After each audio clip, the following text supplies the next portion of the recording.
ದೊಡ್ಡಬಳ್ಳಾಪುರದಲ್ಲಿ ಆಯೋಜಿಸಿದ್ದ ಮೈತ್ರಿ ಸಭೆಯ ನಂತರ ಮಾತನಾಡಿದ ರಾಜ್ಯ ಜೆಡಿಎಸ್ ಪ್ರಧಾನ ಕಾರ್ಯದರ್ಶಿ ಎಸ್ಎಂ ಹರೀಶ್ ಗೌಡ, ಪ್ರದೀಪ್ ಈಶ್ವರ್ ವಿರುದ್ಧ ಕಿಡಿಕಾರಿದ್ರ.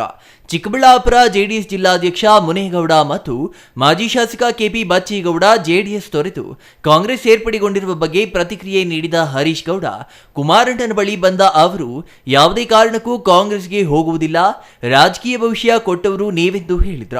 ಏನೇನು ಆಮಿಷಗಳಿಗೆ ಒಳಗಾಗಿದ್ದಾರೋ ಮುಂದಿನ ದಿನಗಳಲ್ಲಿ ಗೊತ್ತಾಗಲಿದೆ.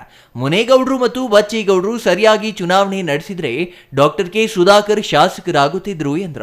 ಚಿಕ್ಕಬಳ್ಳಾಪುರದಲ್ಲಿ ಒಬ್ಬ ಅರೆ ಹುಚ್ಚನಿದ್ದಾನೆ, ಅವರು ಶುದ್ಧವಾಗಿ ಮಾತನಾಡಬೇಕು.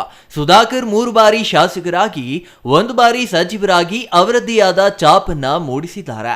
ಕಾಂಗ್ರೆಸ್ ಹೈಕಮಾಂಡ್ನ ಸಿದ್ದರಾಮಯ್ಯ ಮತ್ತು ಡಿಕೆ ಶಿವಕುಮಾರ್ ಅವರ ಮೇಲೆ ನಮಗೆ ಅಪಾರ ಗೌರವವಿದ್ದು, ಅರೆ ಹುಚ್ಚನಿಗೆ ಬುದ್ಧಿ ಹೇಳಿ, ಇಲ್ಲವಾದರೆ ನಾವು ಸಿಕ್ಕಿದ ಕಡೆ ಪಾಠ ಕಲಿಸುವ ಸಂದರ್ಭ ಬರುತ್ತೆ ಎಂದ್ರ. ಇನ್ನು ದೊಡ್ಡಬಳ್ಳಾಪುರ ಕ್ಷೇತ್ರದ ಪರವಾಗಿ ನಮ್ಮ ಬೇಡಿಕೆ ಇರುವುದು ಕಸದ ದೊಡ್ಡಬಳ್ಳಾಪುರ ನಿರ್ಮೂಲನೆ ಮಾಡುವುದು. ಬಾಶೆಟ್ಟಿಹಳ್ಳಿ ಕೈಗಾರಿಕಾ ಪ್ರದೇಶದಿಂದ ದೊಡ್ಡ ತುಮಕೂರು ಕೆರೆಗೆ ಸೇರುತ್ತಿರುವ ವಿಷಯುಕ್ತ ನೀರನ್ನ ತಡೆಯುವುದು. ಕೊನಘಟ್ಟದಲ್ಲಿ ಕೆಐಎಡಿಬಿ ವಿರುದ್ಧ ರೈತರಿಗೆ ನ್ಯಾಯ ಒದಗಿಸುವುದು. ರೈತರಿಗೆ ಪರಿಹಾರ ಕೊಡಿಸುವಲ್ಲಿ ಕಾಂಗ್ರೆಸ್ ಸರ್ಕಾರ ವಿಫಲವಾಗಿದೆ. ಭೂಸ್ವಾಧೀನ ಪರಿಹಾರ ಕೊಡಿಸುವಲ್ಲಿ ಕಾಂಗ್ರೆಸ್ ಮುಖಂಡರು ಏಜೆಂಟ್ಗಳಂತೆ ಕಾರ್ಯನಿರ್ವಹಿಸುತ್ತಿದ್ದಾರೆ. ಎತ್ತಿನಹೊಳೆ ಯೋಜನೆಯಲ್ಲಿ ಪರಿಹಾರ ಎಲ್ಲಿನ ರೈತರಿಗೆ ನೀಡಬೇಕು. ಸಾಸಲು ಭಾಗದಲ್ಲಿ ವಿದ್ಯಾರ್ಥಿಗಳ ಅನುಕೂಲಕ್ಕಾಗಿ ಬಸ್ ಸೌಲಭ್ಯ ಒದಗಿಸುವುದು ಮತ್ತು ಕಾಲೇಜ್ ಸ್ಥಾಪಿಸುವ ಬಗ್ಗೆ ಮನವಿ ಮಾಡಲಾಗಿದೆ ಎಂದ್ರ. ಇವತ್ತೇನು ಜಿಲ್ಲಾಧ್ಯಕ್ಷರು ಹೋಗ್ಬಿಟ್ರು ಅಂತ ಎಲ್ಲ ಮತಗಳು ಏನು ಹೋಗಲ್ಲ. ಇಶ್ಯೂ ಬೇಸ್ಡ್ ಇರೋದು ಇವತ್ತು ದೇಶದ ಲೆವೆಲಲ್ಲಿ ಇಶ್ಯೂಸ್ ಇರೋದು. ಇವಾಗ ಇಶ್ಯೂ ಬೇಸ್ಡ್ ಮಾತಾಡೋಣ ನಾವು. ಅವ್ರವ್ರ ವೈಯಕ್ತಿಕ ಫಲಾಪೇಕ್ಷೆಗೆ ಹೋಗಿರ್ಬೋದು. ಅವ್ರು 2 ದಿವಸದಿಂದ ಅದೇ ನೀವು ಯಾರೋ ಹೇಳಿದ್ರಲ್ಲ, ಅವ್ರು ಬಂದ್ಬಿಟ್ಟು ಕುಮಾರಣ್ಣನ ಹತ್ರ ನಾನು ಯಾವುದೇ ಕಾರಣಕ್ಕೆ ಹೋಗಿಲ್ಲಣ್ಣ, ರಾಜಕೀಯ ಭವಿಷ್ಯ ಕೊಟ್ಟವ್ರು ನೀವು ಅಂತ ನಮ್ಮ ಕಣ್ಣು ಮುಂದೆ ಹೇಳಿದ್ರು. ಆಮಿಷಗಳಿಗೆ ಒಳಗಾಗಿದ್ದಾರೋ ನೋಡೋಣ, ಮುಂದಿನ ದಿನಗಳು ಅವ್ರದ್ದು ಬಂಡವಾಳ ಗೊತ್ತಾಗ್ತದಲ್ಲ. ಅವರೇನಾದರೂ ಕರೆಕ್ಟಾಗಿ ಚುನಾವಣೆ ನಡೆಸಿದರೆ ಸನ್ಮಾನ್ಯ ಬಚ್ಚೇಗೌಡರು ಮತ್ತು ಮುನೇಗೌಡರು, ಸುಧಾಕರ್ ಸಾಹೇಬರು ಶಾಸಕರಾಗ್ತಿದ್ರಲ್ಲ. ನಮ್ಮ ಪಕ್ಷದೊಟ್ಟು 40-50 ಓಟಿತ್ತು, 19,000ಕ್ಕೆ ತಂದಿದ್ರು. ಅವರಿಂದ ಆಗಿದ್ದಿದ್ದು. ಇಲ್ಲಾಂದ್ರೆ ಯಾವುದೇ ಕಾರಣಕ್ಕೂ ಯಾರೋ ಒಬ್ಬ ಅರೆ ಹುಚ್ಚ ಇದ್ದಾನಲ್ಲ ಚಿಕ್ಕಬಳ್ಳಾಪುರದಲ್ಲಿ, ಒಬ್ಬ ಅರೆ ಹುಚ್ಚ, ಇದನ್ನು ಬರ್ಕಳಿ ಇಂಪಾರ್ಟೆಂಟ್ ಹೇಳ್ತೀನಿ. ಅವರು ಸ್ವಲ್ಪ ನ್ಯಾಲ್ಗೆಯನ್ನು ಭಾಳ ಶುದ್ಧವಾಗಿ ಮಾತಾಡಬೇಕು. ಸುಧಾಕರ್ ಸಾಹೇಬರು 3 ಬಾರಿ ಚಿಕ್ಕಬಳ್ಳಾಪುರದಲ್ಲಿ ಶಾಸಕರಾಗಿ 1 ಬಾರಿ ರಾಜ್ಯ ಸಚಿವರಾಗಿ ಅವರದೇ ಆದ ಒಂದು ಚಾಪುಗಾಲು ಹೊಡಿಸಿದ್ದಾರೆ.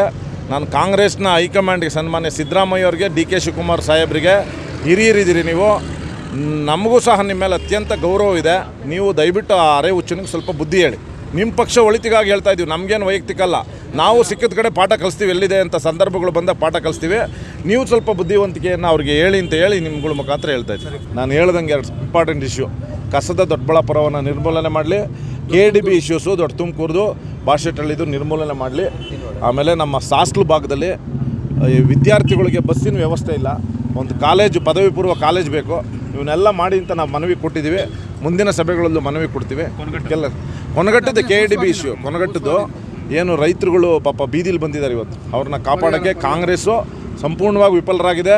ಅಲ್ಲಿನ ಕಾಂಗ್ರೆಸ್ ನಾಯಕರುಗಳು, ಮುಖಂಡರುಗಳ ಭಾಗದ ಮುಖಂಡರುಗಳು ಏಜೆಂಟ್ರುಗಳಂತೆ KDBಲಿ ಕಾರ್ಯನಿರ್ವಹಿಸ್ತಾರೆ. ಇದಕ್ಕೆಲ್ಲ ನಾವು ಮುಂದಿನ ದಿನಗಳಲ್ಲಿ ತಕ್ಕ ಉತ್ತರ ಕೊಡ್ತೀವಿ. Mahesh, CTV news, Doddaballapur. ಇವತ್ತೇನು